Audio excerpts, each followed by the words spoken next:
अस्सलाम वालेकुम व्यूअर्स। आज की इस वीडियो में हम बात करने जा रहे हैं पॉलीमॉर्फिज्म के बारे में। लास्ट वीडियो के अंदर हमने बात की अपने इनहेरिटेंस के बारे में और आज हमारा टॉपिक है पॉलीमॉर्फिज्म। बेसिकली अगर हम देखना चाहें, पॉलीमॉर्फिज्म दो वर्ड का कॉम्बिनेशन है। फर्स्ट वन इज़ पॉली, जिसके मायने होते हैं मोर, then फिज्म is faces.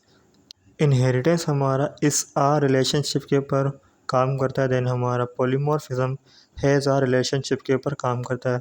Next video के अंदर मैं आपको इन दोनों रिलेशनशिप्स के बारे में डिफरेंस भी बता दूंगा, लेकिन आज की वीडियो में हम बात करने जा रहे हैं पॉलीमॉर्फिज्म के बारे में।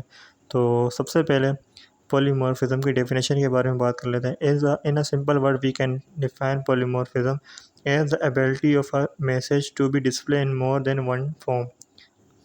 कोई भी मैसेज को अगर हम एक से ज़्यादा फॉर्म के अंदर डिस्प्ले करना चाहें तो वो हमारा पॉलीमॉर्फिज्म हो जाता है। अगर हम इसकी एग्जांपल के बारे में बात करना चाहें, a real life example of polymorphism is a person who at the same time can have different characteristic, like a man at the same time is a father, a husband, an employee. एक person है, वो घर के अंदर husband भी है, then वो बच्चों के लिए फादर भी उनका, देन अगर वो कहीं काम करे तो वहाँ पे एम्प्लॉय भी। तो ये तीन कैरेक्टरिस्टिक्स एक मैन के अंदर पाई जा रही है। तो ये हमारा पॉलीमॉर्फिज्म का लॉजिक बिल्ड होती है यहाँ पर, यानी कि एक बंदा एक से ज़्यादा एट्रीब्यूट्स रख रहा है, एक से ज़्यादा उसकी बिहेवियर्स हैं, तो ये हमारा पॉलीमॉर्फिज्म बन जाता है। अगर हम और बात करना चाहें अपनी डेली लाइफ के अंदर, अगर हम लेना चाहें पानी को, पानी के भी एक से ज़्यादा फेसेस होते हैं। फॉर एग्जांपल हमारे पास पानी सॉलिड में भी अवेलेबल होता है, देन गैस में भी अवेलेबल होता है, और उसके बाद हमारे पास पानी लिक्विड में भी अवेलेबल होता है। तो ये सारी कॉन्सेप्ट हमारे पॉलीमॉर्फिज्म में आते हैं, जो हम जावा के अंदर से इम्प्लीमेंट करते हैं। देन उसके बाद अगर हम बात करना चाहें टाइप्स ऑफ पॉलीमॉर्फिज्म इन जावा, हमारे पास दो तरह के पॉलीमॉर्फिज्म होते हैं जावा के अंदर। First one is compile time, जिसे हम मेथड ओवरलोडिंग के नाम से भी पहचानते हैं, and second one is run time, जिसे हम मेथड ओवरराइडिंग के नाम से भी पहचानते हैं। दोनों में थोड़ा बहुत ही डिफरेंस होता है, लेकिन काफ़ी सारा काम वो एक जैसा करते हैं। सबसे पहले अगर हम बात करना चाहें कंपाइल टाइम के बारे में, इसके अंदर सेम नेम ऑफ मेथड होते हैं, सेम क्लास के अंदर होते हैं मेथड्स, देन डिफरेंट आर्गूमेंट्स होना चाहिए इनके अंदर।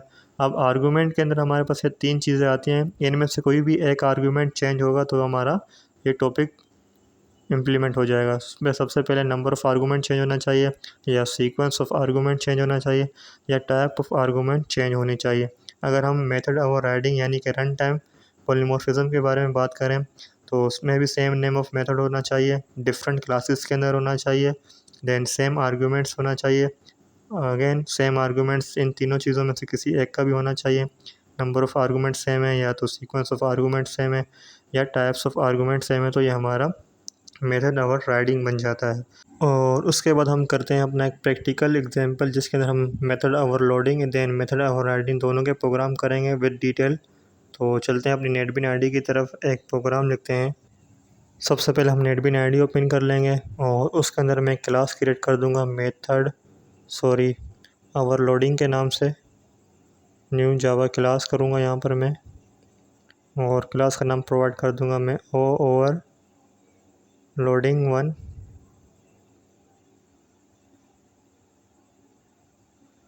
देन फिनिश पे क्लिक किया मैंने, ये हमारी मेन क्लास क्रिएट हो चुकी है। देन सबसे पहले मैं यहाँ पर इसको रिमूव करके एक मेथड क्रिएट कर दूंगा वाइड रन के नाम से। एक मेथड आ जाएगा हमारा वाइड रन, जिसके अंदर मैं लिख दूंगा statement system.out.println I am running.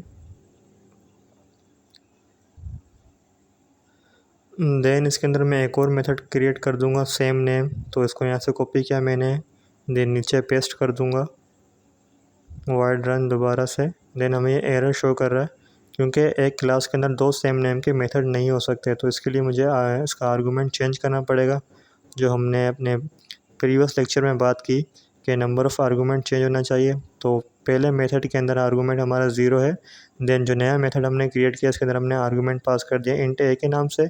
Then इसके अंदर मैंने आउटपुट स्टेटमेंट शो कर दी आई एम रनिंग, और 2 भी लिख दिया ताकि कोई कन्फ्यूजन ना हो। देन मैंने अपना मेन मेथड क्रिएट कर दिया क्लास का, और इसके अंदर मैं अपनी मेन क्लास का एक रेफरेंस वेरिएबल क्रिएट कर दूंगा, या तो आप कह सकते हैं ऑब्जेक्ट क्रिएट कर दूंगा, जो हमारी मेन क्लास है ओवरलोडिंग 1 किया। तो वहाँ से मैंने इसका नाम कॉपी किया और यहाँ पेस्ट करूँगा काम, और o is equals to new, then दोबारा से हमारी क्लास का नाम ओवरलोडिंग 1,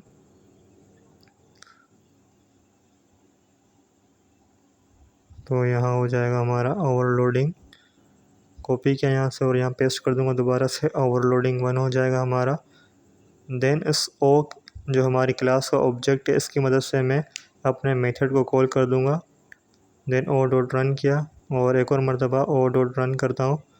तो अब आप गेस करें कि इसका आउटपुट क्या आएगा। तो ये हमारा प्रोग्राम रेडी हो चुका है, तो उसको मैं राइट क्लिक करके रन करूँगा तो इसका आउटपुट आएगा। दोनों में सेम आउटपुट आएगा क्योंकि दोनों को मैंने एक ही मेथड को 2 मरतबा कॉल कर दिया।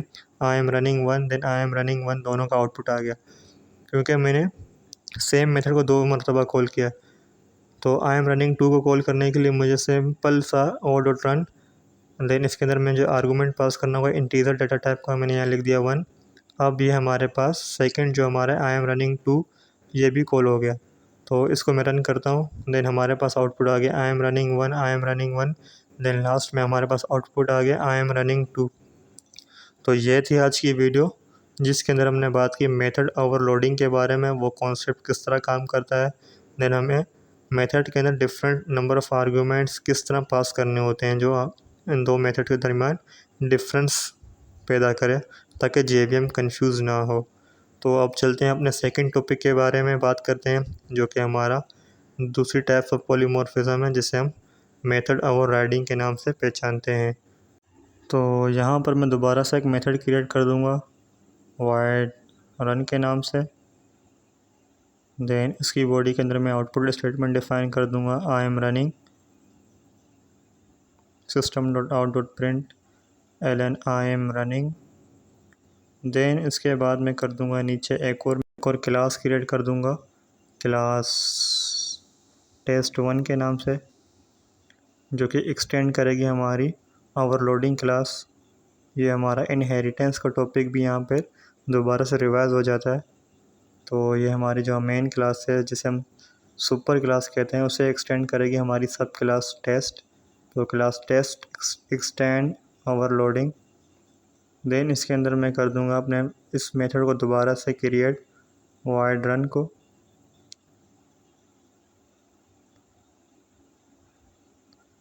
तो यहाँ मैं करता हूँ वाइड रन और इसकी बॉडी के अंदर मैं पास कर देता हूँ output statement system dot out dot print l I am running 2। Then यहाँ हो जाएगा हमारा 1 और अब मैं क्लास टेस्ट का रेफरेंस वेरिएबल क्रिएट करके हम मेथड को कॉल करने की कोशिश करूँगा, देखते हैं हमारे पास क्या आउटपुट आता है। तो इसमें किया इसने सॉरी मैंने यहाँ पे मेन मेथड क्रिएट नहीं किया हुआ। तो सबसे पहले मैं यहाँ पे अपनी क्लास का मेन मेथड क्रिएट कर देता हूँ that is public static wide main string arguments. और उसके बाद में अपनी test1 क्लास जो हमारी सब क्लास है इसका एक रेफरेंस वेरिएबल क्रिएट कर दूँगा test1 t is equals to new test1 then t dot run करूँगा। तो इसका आउटपुट गेस करें क्या आना चाहिए।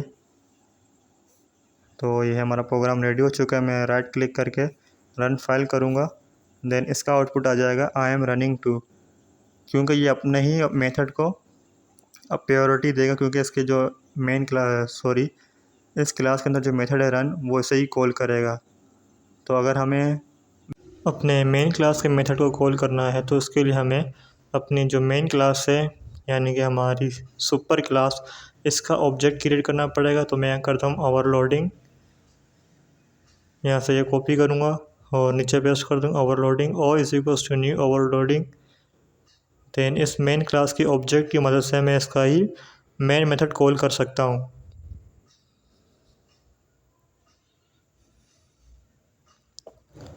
तो यहाँ कर दूँगा ओ डॉट रन। देन ये हमारा जो मेन क्लास के अंदर जो मेन मेथड है हमारा रन वो कॉल हो जाएगा। देन इसको मैं रन करता हूँ इस प्रोग्राम को, तो हमारे पास 2 आउटपुट शो जाएंगे। पहला तो शो होगा आई एम रनिंग 2 के नाम से, देन दूसरे की स्टेटमेंट आएगी आई एम रनिंग 1। क्योंकि मैंने पहले आई एम रनिंग 2 वाली स्टेटमेंट को कॉल किया था तो उसका आउटपुट पहले आएगा। देन हमारे पास जो फर्स्ट मेथड है हमारा वाइड रन उसका आउटपुट आएगा। तो ये थी हमारी आज की वीडियो, जिसके अंदर हमने बात की पॉलीमॉर्फिज्म की और उसके टाइप्स के बारे में, और हम अपने प्रोग्राम के अंदर किस तरह पॉलीमॉर्फिज्म अचीव कर सकते हैं, चाहे मेथड ओवरलोडिंग हो या चाहे मेथड ओवरराइडिंग हो। तो उम्मीद करता हूँ आपको ये वीडियो पसंद आई होगी। अगर आप इस चैनल पर नए हैं तो चैनल को सब्सक्राइब भी कर दें और बेल आइकन को भी प्रेस कर दें। Thanks for watching.